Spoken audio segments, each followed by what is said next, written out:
सातारा जिल्ह्याच्या घाटमाथ्यावर पावसाचा जोर कायम आहे। त्यामुळे धरणामध्ये झपाट्याने पाणीसाठा वाढतोय। कन्हेर धरण 93% भरलेलं आहे, तर धरणाचे 2 दरवाजे उघडून त्यातून 3000 क्युसेकनं वेण्णा नदीपात्रामध्ये विसर्ग सुरू आहे। नदीकाठच्या गावांना सतर्कतेचा इशारा देण्यात आलेला आहे। याचा आढावा घेतलेला आहे आमचे प्रतिनिधी तुषार तपासे यांनी।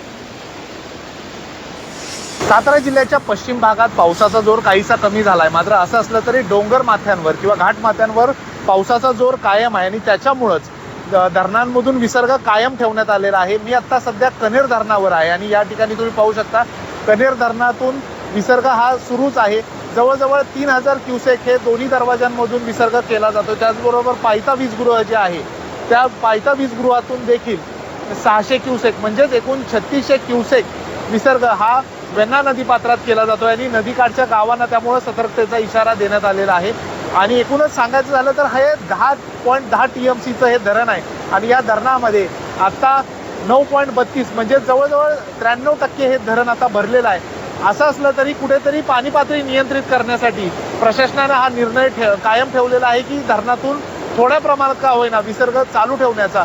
पावसाचा जोर काहीसा मंदावलाय, मात्र असं असलं तरी सातारा जिल्ह्याच्या पश्चिम भागात पावसाचा जोर काही भागात कमी झाला असला तरी डोंगर माथ्यांवर मात्र पावसाचा जोर कायम आहे। असं असलं तरी मान असेल, खटाव असेल या दुष्काळी भागात अद्याप पावसानं दडी मारलेली आहे। त्यामुळं शेतकरी राजा त्या भागातील चिंतेत आहे। सातारा जिल्ह्यातील सगळ्याच धरणांची पाणी पातळी आता चांगल्या प्रमाणे वाढलेली आहे। त्यामुळं धरणांमधून काही प्रमाणात विसर्ग असाच कायम राहील असंच प्रशासनाच्या वतीनं सांगण्यात आलेलं आहे। तुषार तपासे, झी मीडिया, कन्हेर, सातारा।